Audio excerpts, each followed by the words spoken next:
قدیم مصر میں اگر کسی عورت کو اولاد ہونے میں دشواری پیش آتی تو وہ رات کا کچھ حصہ بیس چیمبر میں گزارتی جو کسی مندر کے اندر واقع ہوتا تھا، اور یہ خیال کیا جاتا تھا کہ اس کی قربت میں وقت گزارنے سے حمل ٹھہرنے کے امکانات بڑھ جاتے ہیں۔ خواتین زرخیزی کی خواہش میں بیس کی تعویذ پہننے اور ان کے نقوش کو جسم پر لگوانے کا بھی اہتمام کرتی تھی تاکہ وہ اس کی برکت سے ماں بننے کی سعادت حاصل کر سکیں۔ جب بچہ پیدا ہوتا تو بیس کے نقش و نگار اور تعویذ اس کی حفاظت کے لیے استعمال کیے جاتے، اور جیسے جیسے وہ بڑا ہوتا اسے انہی رسم و رواج اور عقائد میں پروان چڑھایا جاتا تھا۔ موت کے بعد یہ تصور کیا جاتا تھا کہ انسان ایک اور جہاں میں داخل ہو جاتا ہے جو دیوتاؤں کی سرزمین کہلاتی تھی۔ قدیم مصر میں جادو کوئی کرتب یا نظر کا دھوکہ نہیں تھا، بلکہ یہ قدرتی قوانین کے قوتوں کو قابو میں لانے کا فن تھا جنہیں معکوف الفطرت ہستیوں کے طور پر تصور کیا جاتا تھا تاکہ کوئی مخصوص مقصد حاصل کیا جا سکے۔ مصریوں کے لیے جادو کے بغیر دنیا کا تصور ممکن نہیں تھا۔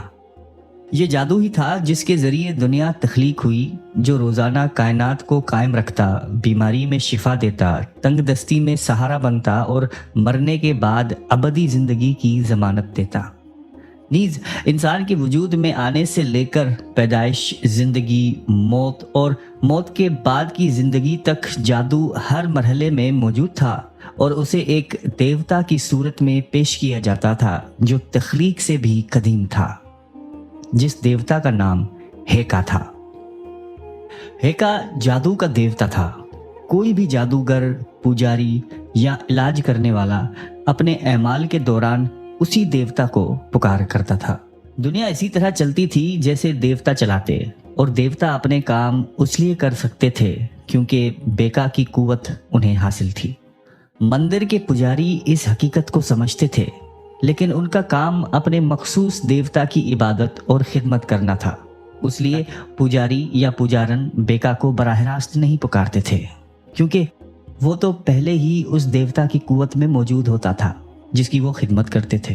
بیکا جادو کے ساتھ ساتھ طب کا بھی دیوتا تھا، اور اس کی ایک اہم وجہ یہ تھی کہ طبی ماہرین جادو اور طب کو یکساں اہم سمجھتے تھے۔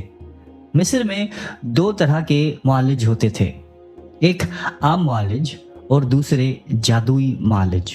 مصریوں کے نزدیک بیماری کی اصل معکوف الفطرت تھی، اور یہ تصور ان کی پوری تاریخ میں قائم رہا۔ پجاری، معالج، جادوگر مریض کا بغور معائنہ کرتا اور سوالات پوچھ کر مسئلے کی نوعیت سمجھنے کی کوشش کرتا، پھر اس دیوتا کو پکارتا جو اس مرض کے علاج کے لیے سب سے مناسب لگتا۔ دیہات میں بھی معالج مہنگے ہوتے تھے، اس لیے لوگ اکثر ایسے افراد سے طبی مدد لیتے جو کبھی کسی ڈاکٹر کے ساتھ کام کر چکے ہوتے یا کسی اور ذریعے سے طبی علم حاصل کر لیتے۔ یہ لوگ عام طور پر ہڈیاں جوڑنے یا جڑی بوٹیوں سے علاج کرنے میں مہارت رکھتے تھے۔ قدیم مصر میں نجومیوں اور دانش مند خواتین کا ایک خاص مقام تھا جو مستقبل کی پیشن گوئی کرنے کے ساتھ ساتھ علاج معالجے میں بھی مہارت رکھتی تھی۔ یہ نجومی خواتین کو حمل ٹھہرنے میں مدد دیتی، خوابوں کی تعبیر بیان کرتی اور قدرتی جڑی بوٹیوں سے علاج تجویز کرتی۔ جس طرح جادو پیدائش اور زندگی میں شامل تھا، اسی طرح اگلی دنیا کے سفر میں بھی اس کا اہم کردار تھا۔ تدفین کے دوران پجاریوں کا آخری عمل منہ کھولنے کی رسم تھا، جس میں وہ ممی شدہ جسم کے مختلف حصوں کو مخصوص اشیاء سے چھوتے تھے تاکہ مرنے والے کی سماعت، بصارت، گویائی اور سونگھنے کی حس بحال ہو جائے۔ اس جادوئی رسم کے ذریعے مرنے والا اگلی دنیا میں دیکھنے، سننے، بولنے اور محسوس کرنے کے قابل ہو جاتا تھا۔ مصری کتاب مردگان مرنے کے بعد جادو کے اثر پر یقین کی بہترین مثال ہے۔